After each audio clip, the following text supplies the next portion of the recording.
Jacques Porte, bonjour. Bonjour. Vous avez écrit un ouvrage sur les États-Unis, Le paradoxe américain, idées reçues sur les États-Unis, dans Tout la à fait. collection Idées reçues. Quelle est l'idée reçue la plus courante sur les États-Unis?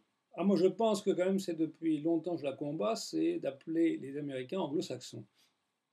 Ou d'appeler tout ce qui est américain, de le justifier en étant anglo-saxon. Ce qui est totalement, mais totalement aberrant, puisque pour des raisons à la fois historiques, mais qui sont mineures, mais qui sont que les anglo-saxons, ça existait au 7e siècle après Jésus-Christ. Oui, c'était des peuplades qui ont peuplé l'Angleterre, point final. Mais dire aujourd'hui, parler d'anglo-saxons dans un pays qui a un président noir, dans un pays où il y a beaucoup d'Irlandais qui n'étaient pas des Saxons, loin de là, et c'est des Mexicains, bien entendu aussi, c'est totalement aberrant. Enfin, c'est idiot, et c'est devenu à la fois une idée reçue et un cliché permanent. Je veux dire, ben, tout le monde parle, on parle d'entreprise anglo-saxonne, de cinéma anglo-saxon, et c'est idiot. Enfin, c'est idiot, et c'est pas seulement d'ailleurs une question de langage, c'est que ça n'explique rien. Et ça devient au contraire même trompeur, si on veut, de faire croire que c'est encore les white anglo-protestants, etc. Ce n'est plus le cas. Quand par exemple, actuellement, l'Église catholique est la plus puissante des États-Unis. Elle a plus de fidèles que, pas toutes les églises, pas les églises protestantes ensemble, mais qu'aucune église protestante séparément. Et ben, donc ça ne rentre pas non plus dans l'anglo-saxon, c'est pas possible.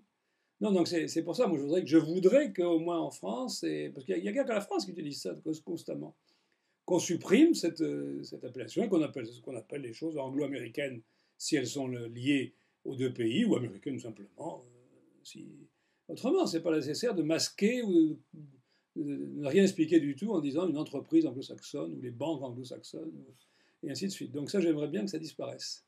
Et à votre sens, quelle idée reçue aimeriez-vous voir, là, pour le coup, disparaître définitivement? Peut-être la même. Oui, non, la même, oui, si, d'une certaine façon, la même. Il y a si quand même la seconde, je pense, qui est la plus générale et qui arrive très souvent, c'est cette espèce d'idée d'identifier les Américains automatiquement à des cow-boys. Voilà.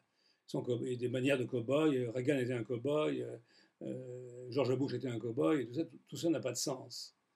Ça a d'autant moins de sens, et ça, il faudrait que ça disparaisse, que les cow-boys ont été créés par le film, totalement, et que c'est donc une image totalement passéiste par d'un côté, et tout, donc qui maintenant n'a aucun sens. Donc vraiment aucun sens de justifier cette attitude américaine qui est brutale ou autre parce qu'ils sont fils de cow-boys ou parce qu'ils ont gardé une mentalité de cow-boy, ça n'a pas de sens.